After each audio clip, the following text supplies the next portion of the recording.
Ó, agora a gente vai falar um pouco sobre Game of Thrones. Game of Thrones, pra mim, sempre foi uma série um pouco.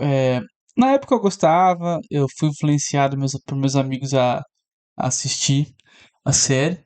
E eu gostava, achava uma série decente. Mas quando eu fui crescendo e com as últimas temporadas deixando aquele amargor na boca, sabe? Aquele negócio. Nossa, sério.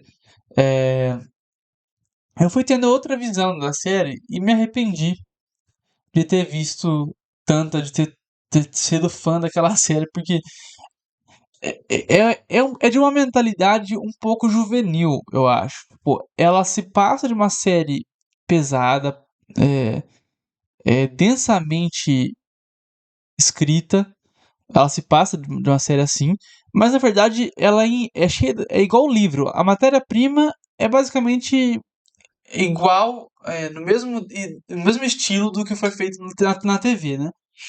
A matéria-prima, ela também se passa de densa, mas se eu for ver, cada livro do George R. R. Martin tem muito pouco de plot, tem muito pouco de desenvolvimento narrativo.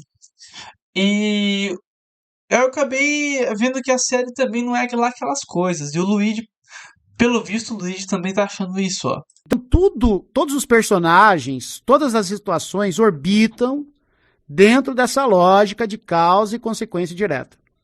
Por exemplo, você vai assistir um Sopranos, você vai assistir um The Wire, cara, não é assim que a banda toca, sabe? Lá você tem uma boneca russa. Então você tem uma história maior que liga todas as temporadas, você tem uma história menor que liga a temporada e você tem a história ainda menor que liga o episódio. Então o Sopranos, The Wire principalmente, né? Sopranos e The Wire. Mad Men também funciona muito bem estabelecido nisso, né? Até porque o Matthew Weiner vem do Sopranos. Que é uma grande boneca russa. Só que, além disso, você tem personagens que eles respondem, olha só, a uma dialética. Respondem a uma dialética da história. Então, pouco a pouco, esses personagens, eles vão reagindo e etc. Não sei se eu vou conseguir explicar pra vocês, é que eu tô tentando, eu sou mais bom com texto nesse ponto. Game of Thrones, me parece que todos os personagens, a personalidade deles está gravada numa rocha, eles não interagem com o ambiente, eles simplesmente fazem A para gerar B, que vai gerar C, que vai gerar D. Então tudo é muito então, sim, tipo, e as coisas... O arco narrativo da maioria dos personagens é bem simples mesmo. Tipo, o George R. R. Martin, ele faz isso com todas as obras que ele escreve. Ele não inventa a roda, ele não tem nada de diferente. Ele só sabe usar muito bem. É tipo aquele escritor de rodoviária, que você sabe, livro de aeroporto. Os americanos eles falam bastante sobre livro de aeroporto. O Stephen King é um escritor de livro de aeroporto. É pop, né? O David Foster Wallace ele falava isso no curso dele sobre literatura. Que Stephen King, esses autores, pulp, né? Eles chamam de pulp, mais ou menos. É bem simples, viu, o arco. Ficando óbvio, assim, eu revendo a série, eu falei, cara, será que quando eu assisti a primeira vez, me parecia que era tão óbvio assim, que vai ficando E coisa pra você ler, tipo, rápido, entendeu? Essa é a definição. uma coisa meio boa. Tem uma cena, por exemplo, o Ned Stark, né? O Ned Stark, parecem personagens de RPG. É uma coisa muito, sabe, muito definida. Então tem uma cena lá que, aí vai gerando mais cenas assim, meio aleatórias e tal. O Ned Stark mesmo, assim. Que personagem burro, cara. Nossa, assim, sabe, tipo, personagem vazio. Personagem vazio. O Ned Stark é um personagem vazio, não tem nada. Ele tem lá, não, a honra. E aí aquilo, entendeu? Ele não... Opa, pera lá, aqui e tal. Então é tudo muito pensado pra chegar naquela cena do episódio 9. Pra chegar naquela cena. Então tudo ali é arquitetado pra chegar naquela cena. Então é como se o personagem... O Luigi não tá se expressando muito bem, porque, tipo, toda a série vai desenvolver pro clímax, né? Toda a série faz isso. Mas ele não tá se expressando bem, mas eu entendo a frustração. Porque é simplório demais o arco. É simplório a narrativa, entendeu? Fosse um... Eu não sei, cara. Não sei se eu consigo explicar pra vocês o que eu senti revendo essa primeira temporada. Sabe? Não sei. Aí tem umas cenas que são extremamente engraçadas, né? De ruim. Aí a Sansa, o Ned Stark fala, não, então vocês vão embora, porque o pau tá atorando aqui e tal. Aí a Sansa, eu vou ficar. Porque o Joffrey, com aqueles lindos cabelos dourados dele. Aí o Ned Stark. Aí ele vai lá e pega o livrão, né? O livrão da família. Aí olha lá. Robert Baratheon. Fulano de cabelos escuros. Filho de não sei quem Baratheon. Cabelos escuros. Fulano de tal. Cabelos escuros. Joffrey Baratheon. Cabelos dourados. Aí ele olha pra câmera assim. Cara, só faltou ele olhar pra câmera, só faltou ele estar aqui, ó, folhando, olhar pra câmera lá.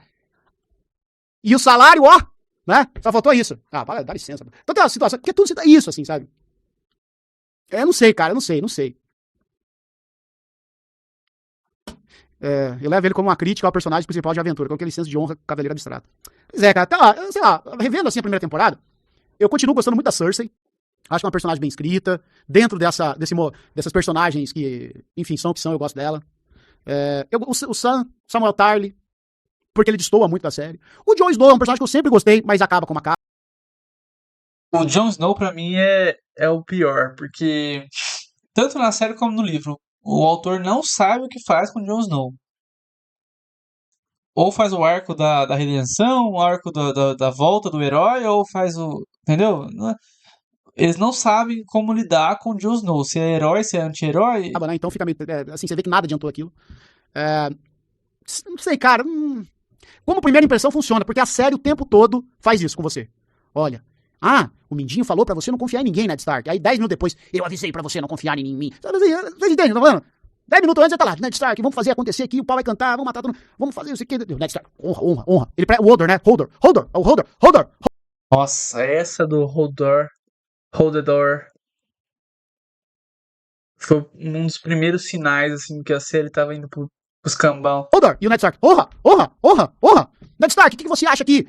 Temos muito gasto no reino, honra. Ned Stark, o Javali deu uma chifrada do Robert Baratheon, nós vamos dizer, honra ele, tem que honrar. O Javali era honrado, o chifre do Javali tinha honra. Hold the door, né? Honra, e a honra? Aí vai a Cersei lá, Ned Stark, você não pode contar pro Robert Baratheon que ele é corno, né? Ele honra, e a honra do corno. Ele é corno, mas ele é honrado, tá? Ele é corno, mas ele é honrado. Enfim, aí o Mindinho vai lá e fala, não, Ned Stark,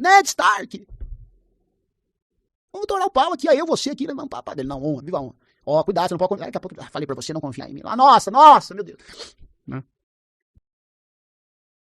Realmente, essa que a gente começa a ver que essa sensação de que a gente começa a ver que a série que a gente assistiu não é mais a mesma, né?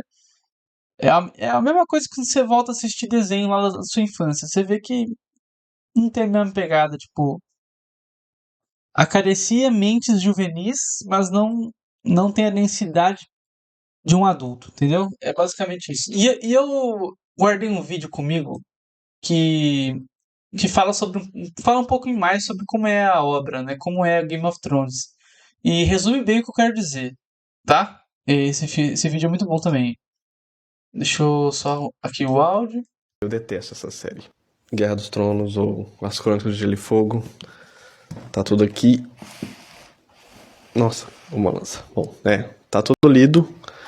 Mas pra mim, eu não me importo mais. E assim, se você gosta, nada contra. Eu acho que tem muito pra ser gostado. Eu mesmo, quando eu li, eu penso na história, tem cenas que eu gosto. Mas pra mim não faz sentido. E enquanto eu li, algumas coisas me incomodavam. E eu vi alguns vídeos recentes de pessoas comentando sobre os livros e a série, né? Voltou esse assunto. E eu resolvi trazer o meu ponto de vista. Já falei com vários amigos isso. E não sei se é polêmico, não sei se não é. Mas assim, vou pontuar por que eu não gosto. O que me fez não gostar. Eu acho que o autor, o George R. Martin, né, todos os livros dele têm a mesma premissa, que ele escreve, tipo, isso aqui, assim, não mais, na verdade, tipo assim, isso aqui ele tá preparando a história.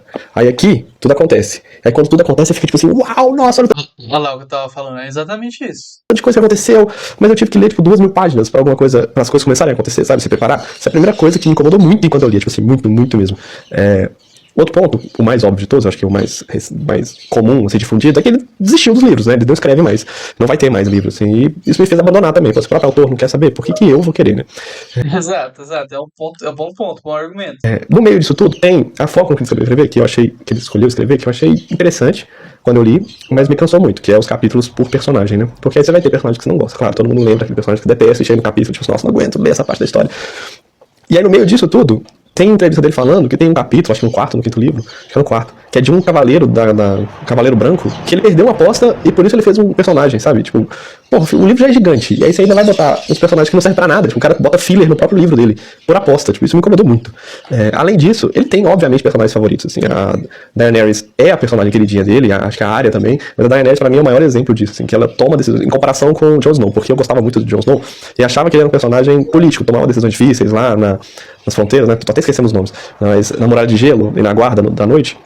Ele começou a tomar decisões difíceis pra restabelecer o local, e aí ele é traído. Em contrapartida, você tem a Daenerys, que ela tá, tipo, recebendo conselhos políticos, tem gente rolando assassinato na cidade que ela tá dominando, o pessoal fala assim, olha, você tem que fazer isso, você tem que pegar refém, tem que, né, impor seu domínio, e ela, tipo, não sei se eu fico, não sei se eu faço, não toma decisão, e aí os dragões vão e salvam o dia. E, tipo, isso se repete várias vezes. Isso me incomodou bastante. E além do mais, assim, ainda nos personagens, eu sinto que os personagens dele são burros. Na maioria das vezes, assim, tomam umas decisões muito, não burros, mas muito racionais, e acaba É o que a gente tava falando, a densidade dos personagens tipo, é raso como um pires, entendeu? enrolando a história toda, sabe? Tipo, isso me incomodou muito mesmo. Eu acho que tem, em resumo, assim, eu acho que tem outros autores que escrevem outras séries de fantasia, de ficção, que conseguem estabelecer melhor uma história mais crível, pra mim. E é por isso que Eu até mencionei no chat do Luigi hoje, porque se você não tá. Se você tá com esse desgosto do Game of Thrones, vai ler Senhor dos Anéis, vai assistir Senhor dos Anéis, que é muito mais desenvolvido, muito melhor. É, essa é a minha dica. Acho que desse assunto, acho que é por aí que a gente termina a conclusão.